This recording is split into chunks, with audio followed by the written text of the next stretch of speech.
الحمد لله رب العالمين والصلاة والسلام على نبينا محمد خير المرسلين وعلى آله وصحبه أجمعين. رب اشرح لي صدري ويسر لي أمري واحلل عقدة من لساني يفقه قولي. Nous nous sommes arrêtés la dernière fois au verset Ihdina as-sirata al-mustaqim.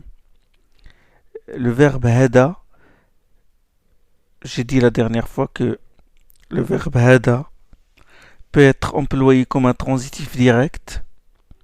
C'est ce qu'on appelle en langue arabe al-fi'lu al-muta'addi bidhatih. Et il peut être employé comme un transitif indirect et c'est ce qu'on appelle al-fi'lu al-muta'addi biharfin. Le verbe transitif, comme vous savez, je l'ai expliqué la dernière fois, il se construit avec un complément d'objet. Quand ce complément n'est pas introduit par une préposition comme a, o, au ou de, une préposition, le verbe est appelé transitif direct. Comme exemple, j'ai donné l'exemple la dernière fois, l'instituteur explique la leçon. Bon, l'instituteur sujet explique le verbe. Bon, la leçon, c'est un complément d'objet. Il n'y a pas de préposition entre le verbe expliquer et la leçon. Ça c'est un transitif direct. Et quand le complément est introduit par une préposition, le verbe est appelé transitif indirect. Comme exemple, par exemple, René est allé au marché. Bon, entre le verbe aller et le complément d'objet marcher, il y a la préposition au, au, n'est-ce pas? Là, on parle de verbes employés comme transitif indirect. Bon, parlons d'abord de la différence entre l'emploi du verbe hada, guider, en tant que transitif direct, et son emploi comme transitif indirect, où la préposition est ila, c'est-à-dire vers. C'est-à-dire la différence entre ihdina as-sirata ou hada as-sirata, il y a le verbe hada, et le complément sirat, guider la voie. Et hada sirata, il n'y a pas de préposition. Il n'y a pas de préposition, il n'y a pas de particule. C'est guider hada sirata directement. La différence entre cette forme-là et l'autre forme aussi, et l'autre forme du verbe hada, hada ila sirat, ihdina ila sirat, hudu ila sirat. Là, il y a la préposition ila entre hada et sirat, et la voie. Il y a la préposition ila. Donc il y a l'emploi du verbe hada sans particule, sans préposition, et l'emploi du verbe hada avec la préposition ila. Ça, je ne peux pas le traduire en français. Donc, commençons par le verbe hada comme transitif indirect avec la préposition ila. Hada ila.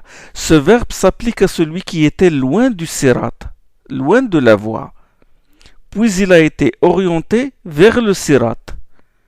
Il n'était pas dans la voie, puis on l'a emmené, on l'a mis dans la voie. Comme dans le verset où Allah subhanahu wa ta'ala يقول فاحكم بيننا بالحق ولا تشطط واهدنا إلى سواء السبيل. Là, c'est un transitif indirect où la préposition est ila. فهدنا, guide-nous, إلى سواء السبيل. Juge entre nous en toute vérité sans transgression, guide-nous إلى سواء الصراط. Guide-nous vers le droit chemin. Là, il y a la préposition ila. Les deux plaideurs, c'est ce qu'on dit les deux plaideurs au prophète Daoud. Ils sont allés le voir et ils lui ont demandé de juger entre eux. Il dit فَحْكُمْ بَيْنَنَا بِالْحَقِّ وَلَا تَشْطُطْ. Juge entre nous en toute vérité sans transgression. Wahdina ila sawa as-sirat, guide-nous vers le chemin droit, vers le droit chemin. Là, ils ne connaissaient pas le droit chemin et ils lui ont demandé de les guider vers ce chemin-là. Ils n'étaient pas dans le chemin, mais ils lui ont demandé de les mettre dans le chemin. Le verbe hada maintenant, comme transitif direct, sans particule, comme dans la sourate Fatiha, Ihdina Sirata. Vous remarquez qu'il n'y a pas de particule entre Ihdina et Sirata, pas de particule. Le verbe hada comme transitif direct, j'ai dit, s'applique à celui qui était loin de la voie et aussi à celui qui était sur la voie. C'est-à-dire qu'il s'applique aux deux. En langue arabe, il s'applique aux deux. Quand je dis Hdini Sirat, ça veut dire, ou Hdina Sirat, ou Hada Sirat, ça veut dire que ça s'applique à une personne qui était hors de la voie, à l'extérieur, loin de la voie, et qui demande d'être dans la voie, comme il s'applique à quelqu'un qui est dans la voie, mais qui a besoin qu'on lui montre les détails de cette voie-là. C'est bon?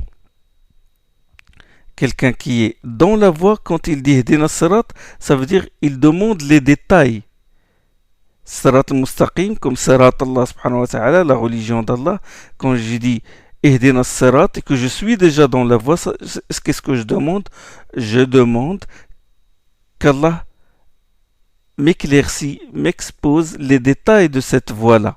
Les détails de la prière, des ablutions, les jeûnes, etc.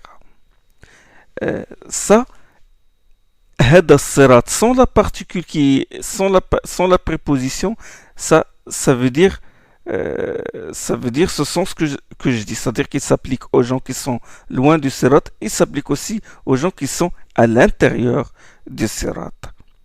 Donc Hada comme transitif direct s'applique à ceux qui n'étaient pas sur la voie, comme dans le verset par exemple où Ibrahim dit à son père Fattabi'ni ahdika siratan sawiya, dans Surat Maryam. Remarquez qu'entre ahdika et sirat il n'y a pas de particule. Ibrahim l'a dit à son père, suis-moi, je te guiderai dans la voie, ou je te montrerai la voie. Je te montrerai la voie. Fattabi'ni ahdika siratan sawiya. Bien sûr, le père d'Ibrahim n'était pas dans la voie, il était loin, il était dans la mécréance. Et donc, il convient d'utiliser ce verbe-là sous sa forme transitive, c'est-à-dire sans la particule, sans la préposition. Ahdika sirata, et non pas ahdika ila sirat. Ahdika sirata, sans la particule. Et il s'applique aussi, hada, il s'applique aussi à ceux qui sont sur la voie, comme j'ai dit. Donc il s'applique à celui qui est loin de la voie, et il s'applique aussi à ceux qui sont dans la voie. Allah a dit à son prophète, وَيَهْدِيَكَ صِرَاطًا سَوِيًّا. Il te dirige dans la voie droite, dans Surat al-Fath.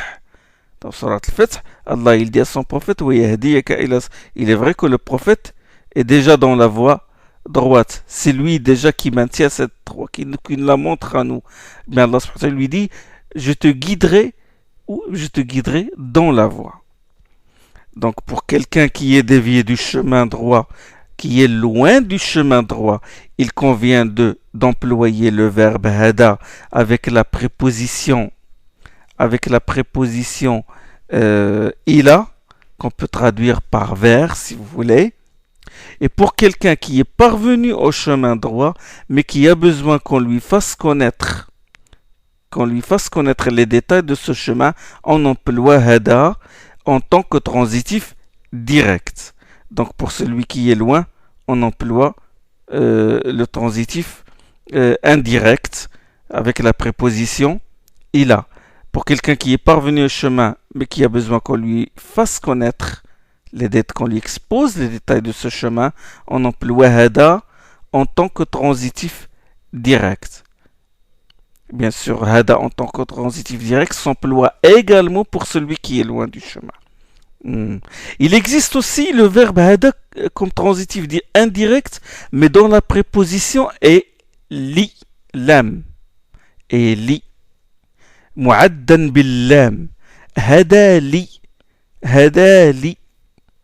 هدا لي. Mais là, c'est pour quelqu'un qui a déjà cheminé sur la voie, qui a déjà franchi des étapes et qui a besoin d'atteindre l'objectif final. Que diront les gens, les croyants, une fois qu'ils entreront au paradis? Alhamdulillah alladhi hadana. Suivez-moi, suivez ma prononciation. Alhamdulillah alladhi hadana li hada. Le verbe hada avec la préposition li. Avec la préposition li. Hadana li hada. ونزعنا ما في صدورهم من غل تجري من تحتهم الأنهار وقالوا الحمد لله الذي هدانا لهذا. Dans Surat Al-A'raf, nous éliminerons ce qu'il y aura encore en leur poitrine comme ressentiment, c'est-à-dire ça c'est les croyants. À leurs pieds couleront les fleuves paradisiaques, là ils sont déjà au paradis, et ils diront louange à Allah qui nous a guidés à cela. Hadana li hada. Ça y est, ça c'est l'objectif final. Il nous a guidés vers cet objectif final. C'est pourquoi le verbe guider avec la préposition li n'est jamais employé avec le complément sirat. Suivez-moi. Le verbe guider hada avec la préposition li, c'est-à-dire hada li, n'est jamais employé avec le complément sirat. Il n'y a pas dans le Coran hada lis sirat. Vous ne trouvez pas ça. Ihdina lis sirat. Vous ne trouvez pas ça dans le Coran. Vous ne trouvez pas ça dans le Coran, c'est-à-dire ni le complément sirat, ni le complément sabil, ni le complément tariq. Vous ne trouverez jamais dans le Coran Ihdina li sirat, hada li sirat, ou yahdihim li sirat, ou yahdihim li sabil. Vous ne trouverez pas jamais ça dans le Coran. Pourquoi? Pourquoi? Allah emploie le lam particulièrement quand il s'agit d'objectif final. Parce que le sirat et le sabil ne sont pas des objectifs finaux, mais ce sont des objectifs, ce sont des moyens. Wasa'il turuq. Ce sont des moyens. Ce ne sont pas des objectifs. Et c'est pourquoi Allah subhanahu wa ta'ala n'emploie pas la particule lam concernant sabil ou sirat, qui est la voie. Il emploie la particule lam quand il s'agit de lui, quand il s'agit de sa lumière ou de son livre. Yahdillahu li nourihi man yasha. Allah guide qui il veut à sa lumière. Et là, il emploie la particule lam, la préposition li, parce que c'est sa lumière, c'est l'objectif final en fin de compte. C'est ce que cherche l'homme, à atteindre la lumière d'Allah subhanahu wa ta'ala. Yahdillahu li nourihi man yasha, comme il le dit dans Surat An-Nur. Allah guide qui il veut à sa lumière. Donc la Surat Al-Fatiha a employé le verbe hada au cas direct. Pourquoi? Pour réunir les deux sens, c'est-à-dire pour concerner aussi bien celui qui est loin du sirat que celui qui est à l'intérieur. Donc celui qui est dévié de la voie demandera à Allah de lui indiquer et de le ramener à cette voie-là. Et celui qui est déjà sur la voie demandera à Allah de lui montrer les détails de cette voie et de le raffermir. C'est bon? Question. Pourquoi il n'y a pas d'antéposition du complément comme pour le verset précédent, comme pour Iyyaka na'budu wa iyyaka nasta'in? Vous savez, Iyyaka na'budu wa iyyaka nasta'in, comme j'ai expliqué la dernière fois, il y a antéposition, c'est-à-dire le complément est mis avant le verbe. C'est toi que nous adorons et c'est à toi que nous demandons aide. Là, il y a inversion, il y a antéposition. Pourquoi il n'y a pas antéposition pour le verbe hada? Pourquoi la sourate ne dit pas Iya nahdi, c'est nous que tu guideras, au lieu de guide-nous sur le chemin de la rectitude? Pourquoi il n'a pas dit c'est nous que tu guideras sur le chemin de rectitude? pour garder la même forme, c'est-à-dire la même antéposition. Pourquoi il n'a pas dit ça? Comme j'ai dit, cette antéposition, le fait que le complément soit avant le verbe, c'est une clause restrictive. تفيد الحصر والتخصيص. Et ce hasr, il a pour fonction de mettre l'accent sur ce qui est mentionné et d'exclure ce qui ne l'est pas. Bon, si je dis Ya Nahdi, c'est nous que tu guideras, cela signifie privilégie-nous par la guidance, c'est-à-dire guide-nous et ne guide personne d'autre. Or cela ne convient pas. Il ne convient pas de demander à Allah de te guider toi seul et de laisser les autres. Guide-moi en particulier sans les autres. Non, ça c'est une transgression des règles de l'invocation. Donc, il convient, il est pertinent de dire Ihdina as-sirat al-mustaqim au lieu de Ya nahdi ila as-sirat al-mustaqim. Autre question, pourquoi il a dit guide-nous et pas guide-moi? Guide-moi. Pourquoi il n'a pas dit ihdini au lieu de ihdina? Parce que d'une part, la première personne du pluriel, et c'est ce qui convient au style de la sourate, en ce qui concerne la demande et l'adoration, l'ibada et la demande de l'aide, l'isti'ana, la sourate a employé la première personne du pluriel. C'est toi que nous adorons. C'est à toi que nous demandons aide. Il convient donc de dire Ihdina, guide-nous au lieu de guide-moi. Donc pour garder le même style. Ça c'est d'une part. D'autre part, l'emploi du pluriel dans ce verset, il répond quoi? Il répond l'esprit collectif. Tu vois? C'est un shifa, c'est une guérison, c'est un remède contre quoi? Contre l'égoïsme et l'individualisme. En disant guide-nous, le musulman, qu'est-ce qu'il fait? Il fait dua pour ses frères et pour lui-même. Le même dua. Il cherche le bien pour ses frères et pour lui-même. Il aime pour ses frères ce qu'il aime pour lui-même. Il dit guide-nous. Il joint ses frères avec lui. Et comme vous savez, l'union, on dit souvent l'union fait la force, l'union est miséricorde. Al-Jama'a Rahma. L'union est miséricorde. Tandis que la division est adab, et châtiment, et source de souffrance. Allah subhanahu wa ta'ala fait allusion à cette idée, à l'union, et ce qu'elle procure comme réconfort. Et vous savez que l'homme est par nature, il est sociable, et il aime être avec les gens. Et cette idée se trouve, subhanallah, dans beaucoup de versets. Écoutez ce verset-là. وَمَنْ يُطِعِ اللَّهَ وَرَسُولَهُ يُدْخِلْهُ جَنَّاتٍ تَجْرِي مِنْ تَحْتِهَا الْأَنْهَارُ خالدين فيها ومن يطع الله ورسوله يدخله جنات تجري من تحتها الأنهار خالدين فيها. Celui qui obéit à Allah et à son envoyé, Allah le fera entrer dans des jardins. Là il parle au singulier. Allah le fera entrer dans des jardins sous lesquels des fleuves coulent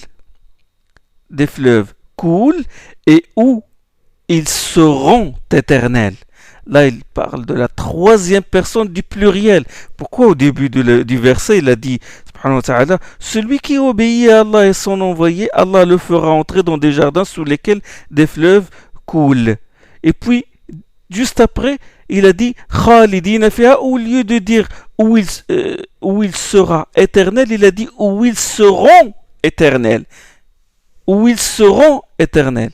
Le début du verset, c'est à la troisième personne du singulier, et la fin du verset, c'est à la troisième personne du pluriel.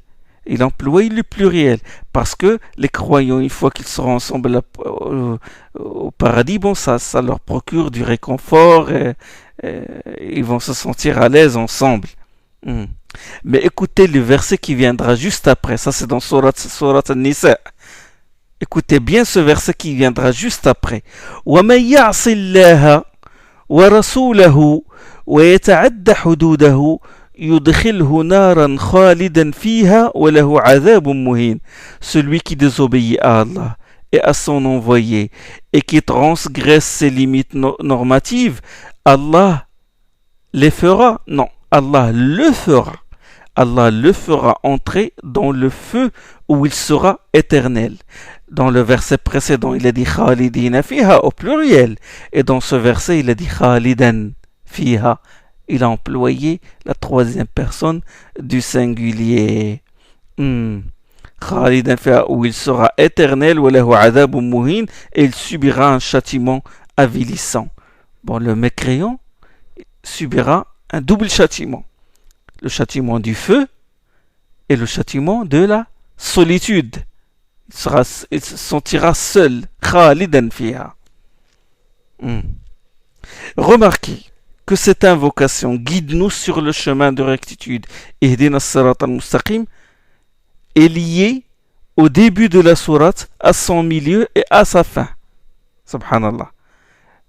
Le dua, le verset guide-nous sur le chemin de rectitude, Ihdina as-sirat al-mustaqim, il est lié au début de la sourate, il est lié au verset louange à Allah, le Seigneur des mondes, Alhamdulillahi Rabbil Alamin. Et nous avons dit que le Rabb, qu'est-ce qu'il a pour rôle, le Rabb principal, c'est de guider. Nous avons cité plusieurs versets où la guidance est liée au nom d'Allah, Rabb. Donc, guide-nous sur le chemin de rectitude et correspond bien au début de la sourate, louange à Allah, Rabb, le Rabb des mondes, puisque l'éducateur, Rabb, parmi ses sens, c'est l'éducateur, et il a pour rôle principal de guider. Et cette invocation aussi guide-nous, elle est liée au verset, le tout miséricordieux, le très miséricordieux, Ar-Rahman Ar-Rahim, car celui qu'Allah guide, lui a fait miséricorde, n'est-ce pas? Rahimah. Et c'est parce qu'il était miséricorde à notre égard qu'il nous a guidés. Donc, lien entre cette dua, ce verset-là, et le verset Ar-Rahman Ar-Rahim. Et il y a aussi un lien de correspondance avec ce verset-là, guide-nous sur le chemin de rectitude, et le verset, c'est toi que nous adorons, et c'est à toi que nous demandons aide. Il y a un lien. C'est toi que nous adorons. Comme vous le savez, l'adoration ne se réalise que si on chemine sur la voie de rectitude, n'est-ce pas? Que si on chemine sur le bon chemin, le chemin Sirat al-Mustaqim. Et c'est à toi que nous demandons aide. La demande de l'aide consiste entre autres à demander à Allah de nous guider. Donc, et le lien avec la fin de la sourate est aussi clair. Ihdina as-sirat al-mustaqim, le verset qui vient juste après, sirat alladhina an'amta alayhim. Guide-nous sur la voie de rectitude. La voie de rectitude, quelle est cette voie? C'est la voie de ceux que tu as gratifiés. Sirat alladhina an'amta alayhim. غير المغضوب عليهم ولا الضالين, non pas celle des réprouvés ni celle des égarés. Pourquoi il a employé sirat et non pas tariq ou sabil? Pourquoi il n'a pas dit ihdina tariq ou ihdina sabil? Là, il faut voir la structure du nom sirat. J'ai parlé dernière fois de l'importance de la racine dans la langue arabe. Donc sirat, sarata, sirat, il est construit sur le shem fi'al. Ce shem-là, fi'al, désigne le cernement, l'enveloppement, comme hizam, ceinture. Qu'est-ce qu'elle fait la ceinture? Elle entoure la taille. Hizam, sirat, hizam, khimar, le voile. Qu'est-ce qu'il fait? Qu'est-ce qu'il a pour rôle? Il enveloppe la tête. Rita, couverture. Kisa, l'habit. Firash, firash. Donc sirat signifie une voie qui est large, qui peut contenir tous ceux qui l'apprennent. Sirat, c'est le chemin large. Il fut appelé Sirat, comme a dit Zamakhshari, il fut appelé Sirat parce qu'il avale les gens qui le prennent. Comme vous savez, Sarata, on le dit en derja, Sarat. Sarat, ça veut dire il a avalé. Il a avalé, Sarat. Il a avalé. Donc, c'est comme s'il avalait les gens.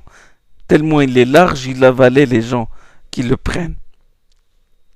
Donc, alors que Tariq et Sabil, il est construit sur le shem Fa'il.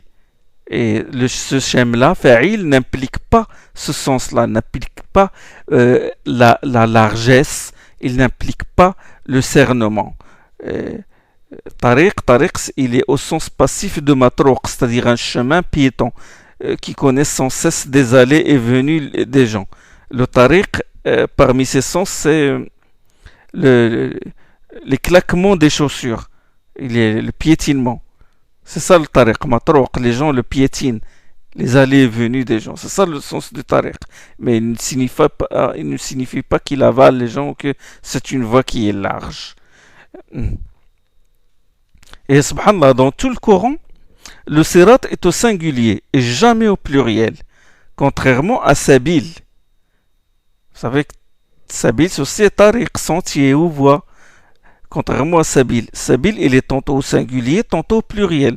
Comme dans le verset وَالَّذِينَ جَاهَدُوا فِينَا لَنَهْدِيَنَّهُمْ سُبُلَنَا. Ceux qui déploient leurs efforts pour nous plaire, nous les guiderons assurément sur nos chemins. Dans Surat 29, Surat Al-Ankabut. لَنَهْدِيَنَّهُمْ سُبُلَنَا. Nos chemins, au pluriel. De même, tariq dans le surat les djinns par exemple, kunna tara'iqa qidada. Nos chemins divergent. Tara'iq, là c'est au pluriel, tara'iq. Sirat est au singulier, toujours. En plus, il est qualifié dans le Coran de mustaqim, un seul sirat, qui est droit et non pas tortueux. Un seul sirat mène à Allah subhanahu wa ta'ala, il mène au paradis. Il est large et il englobe tous les subul de l'islam. Tous les chemins de l'islam, il les avale et les englobe. Il y a le chemin de la foi, le chemin de la da'wa, il y a le sabil du jihad, le sabil du culte, de l'éthique, différents sabils, mais tous sur le sirat, tous dans le sirat. Donc, après avoir qualifié le sirat de droit mustaqim, Allah donne plus d'éclaircissement au sujet de ce sirat. Déjà, parmi les sens du sirat, c'est large. Et subhanallah, il y a des frères, il y a des gens, à cause de leur égarement, ils rétrécissent ce sirat. Parce que ce sirat incarne la miséricorde d'Allah. Il se peut qu'il y ait des divergences entre les savants et tout. Il y a différentes voies, il y a différents chemins, il y a une variété au sein de ce sirat-là. Mais il y a des frères, subhanallah, qui rétrécissent ce sirat-là au point de le mettre...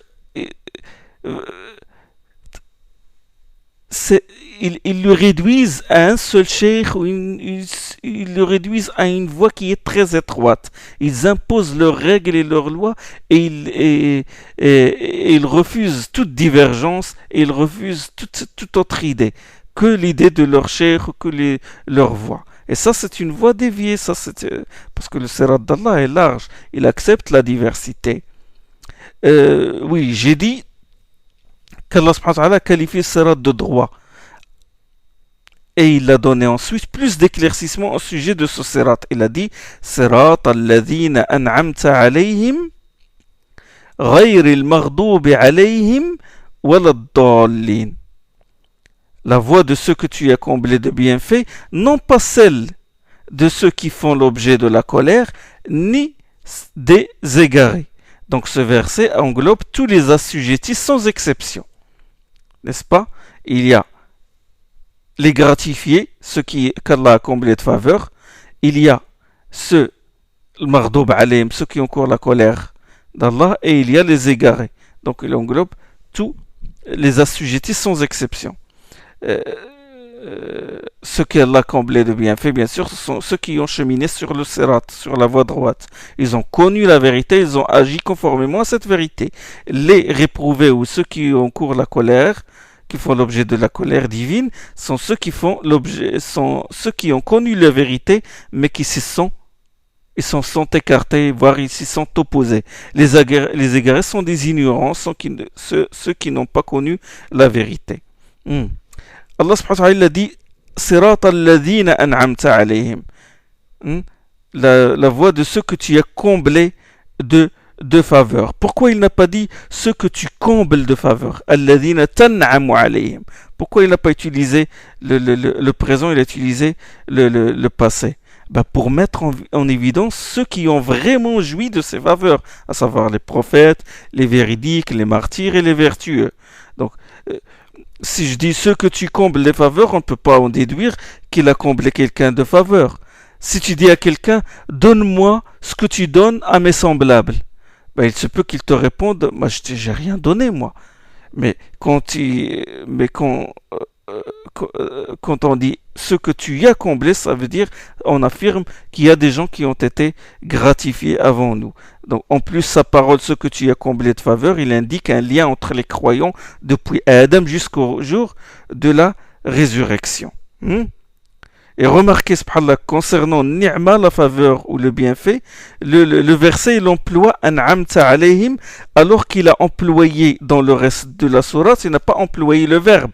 Il n'a pas employé le verbe, il a employé al-maghdoub alayhim, la forme passive, les réprouvés.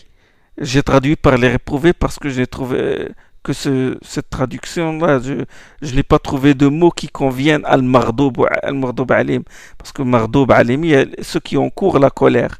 Mais de le traduire, de le mettre sous une forme passive, j'ai pas trouvé le nom qui convient, j'ai employé les réprouvés.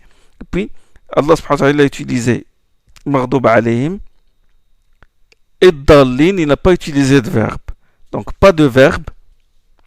Pourquoi il n'a pas fait la même chose? Pourquoi il n'a pas dit sirat al-mun'ami alayhim ghayr al-maghdoubi alayhim wa ad-dallin? Pourquoi il n'a pas utilisé la forme passive concernant la gratification, concernant l'in'am?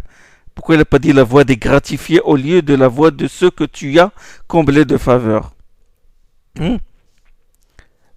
Parce que si la sourate employée al-mun'am alayhim, les gratifiés, c'est une forme passive.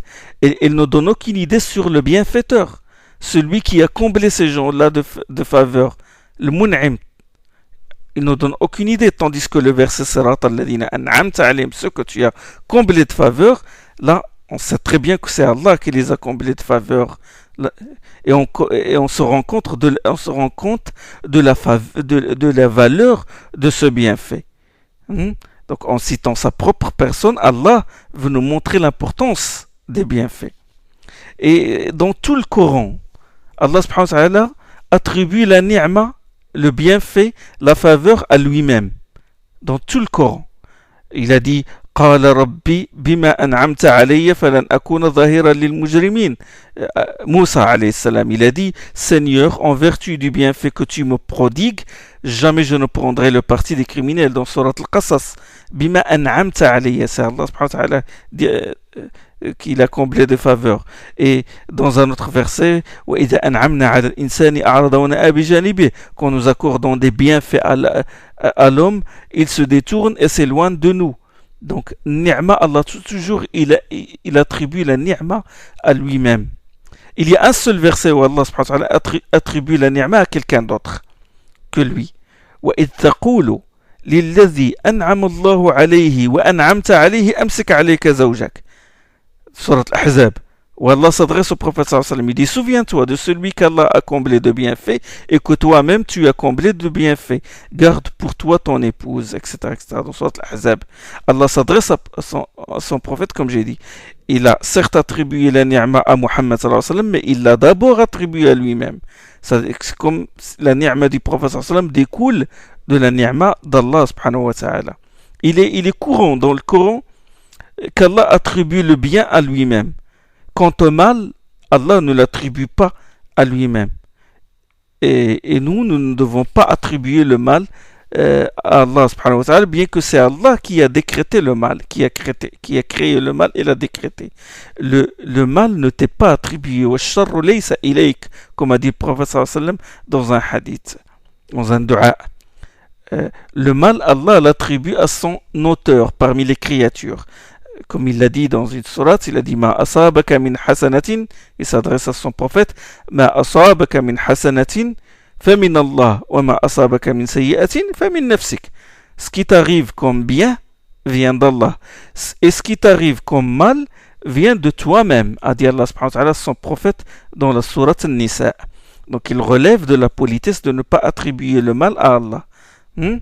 Quand dit les djinns dans la sourate qui porte leur nom, sourate les djinns, qu'est-ce qu'ils ont dit? Ils ont dit وَأَنَّا لَا نَدْرِي أَشَرٌ أُرِيدَ بِمَنْ فِي الْأَرْضِ أَمْ أَرَادَ بِهِمْ رَبُّهُمْ رَشَدًا.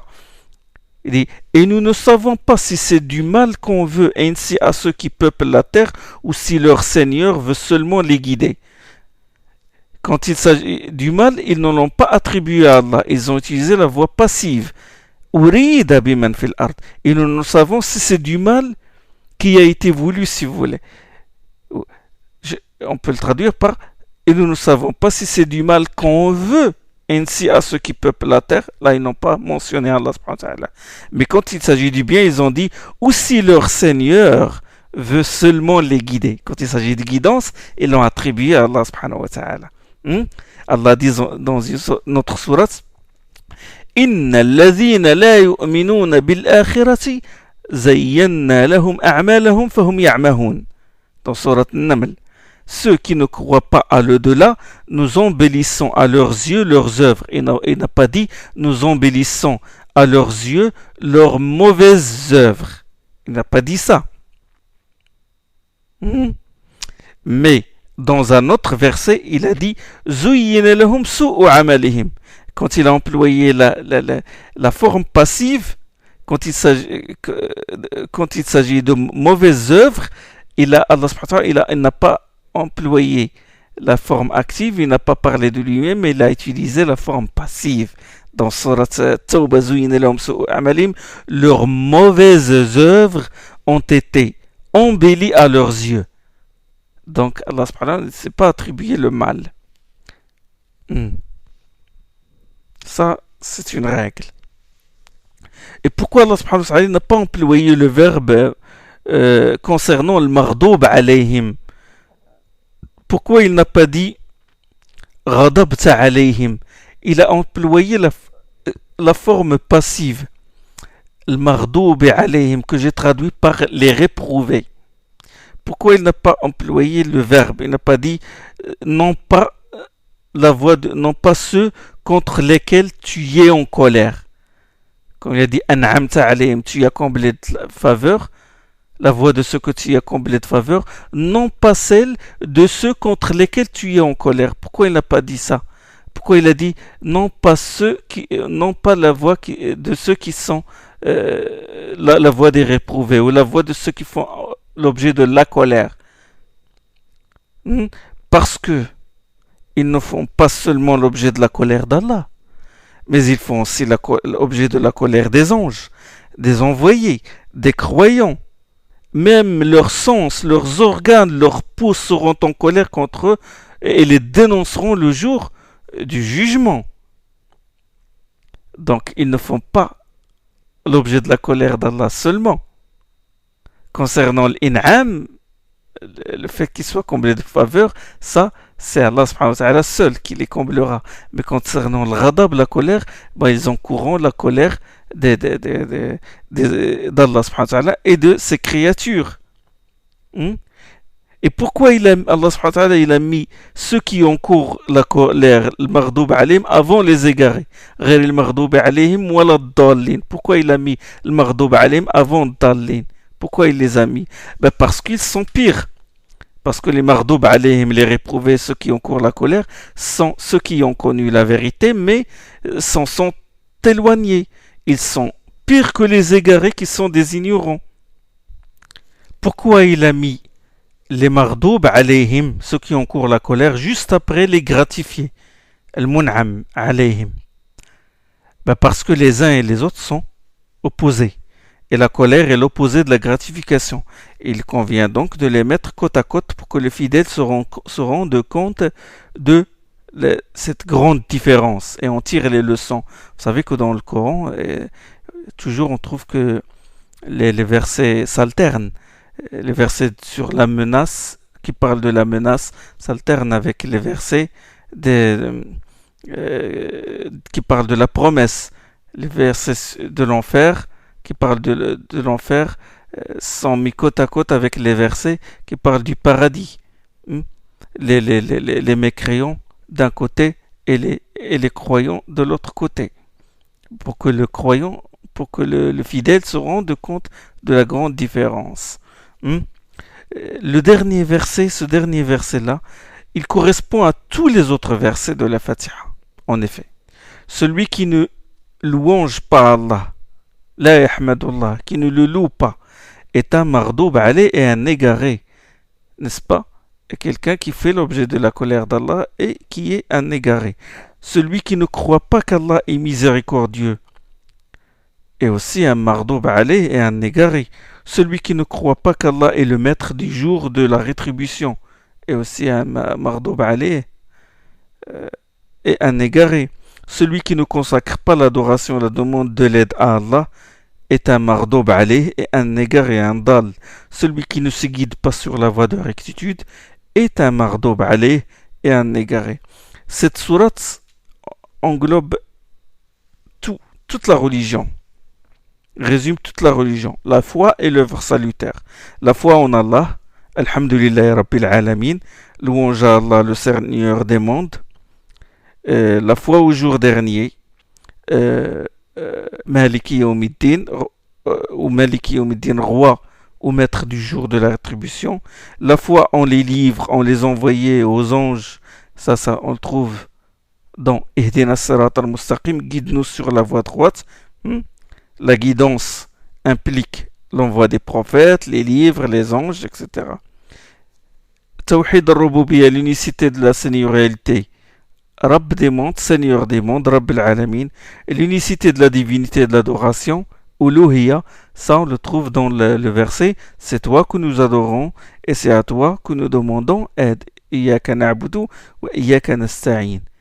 Et il mérite vraiment d'être qualifié de mère de livres, de base de livres et de l'entête de livres. al-Kitab, comme l'a qualifié le prophète sallallahu alayhi wa sallam. Et, subhanallah, dans toutes les sourates du Coran, il y a un lien entre le début et la fin de correspondance. Il y a un lien. Le début de la sourate al-Fatiha, Alhamdulillahi Rabbil Alamin, louange à Allah, Seigneur des mondes, Rabb des mondes. Alamin, Alamin qui est un pluriel saint, Alamin, c'est le pluriel qui, comme j'ai dit, qui englobe les êtres qui sont doués de raison. L'uqala.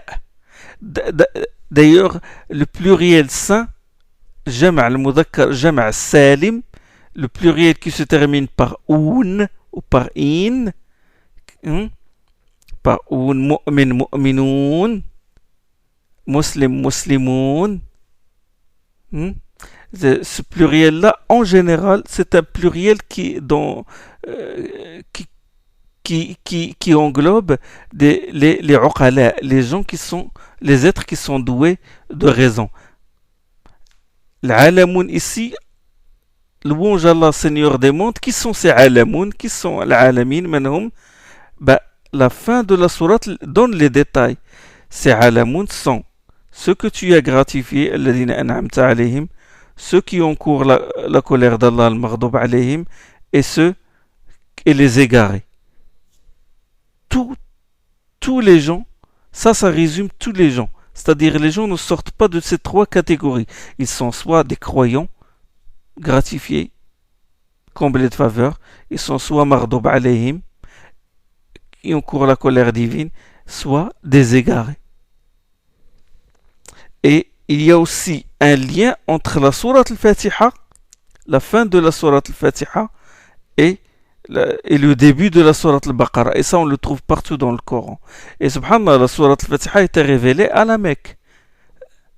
Des années et des années avant la sourate al-Baqarah. La sourate al-Baqarah a été révélée à Médine. Et vous savez que l'ordre des versets, des sourates dans le Coran ne respecte pas l'ordre de la révélation, l'ordre chronologique de la révélation.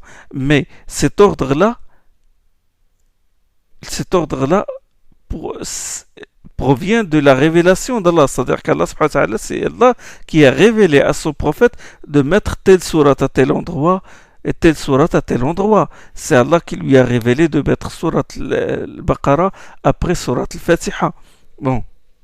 Dans sourate al-Fatiha, Allah dit guide-nous sur le chemin de rectitude. Ehdina as-sirata al-mustaqim. Et dans sourate al-Baqarah, qu'est-ce qu'Allah dit? Alif Lam Mim, voilà le livre que nul doute n'entache, un livre qui est un guide pour ceux qui craignent. Guide-nous sur la voie de rectitude. Quelle est cette voie-là? Quelle est cette voie? Il se trouve où cette voie? Il se trouve où? Le premier verset de la sourate al-Baqarah, les premiers versets, nous expliquent cette voie-là. Il dit ذَلِكَ الْكِتَابُ لَا رَيْبَ فِيهِ. Cette voie se trouve dans ce Coran-là. Ihdina Sirata. Et ce livre-là, qu'est-ce qu'il a pour rôle? De guider. ذَلِكَ الْكِتَابُ لَا رَيْبَ فِيهِ. C'est un livre que nul doute n'entache, un livre qui est un guide pour ceux qui craignent.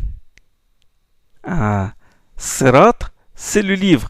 Et c'est Ibn Jarir Tabari a expliqué, subhanallah, il a expliqué Sirat par le livre d'Allah. Voilà, nous avons terminé surat al-Fatiha. سبحانك اللهم بحمدك أشهد أن لا إله إلا أنت أستغفرك وأتوب إليك.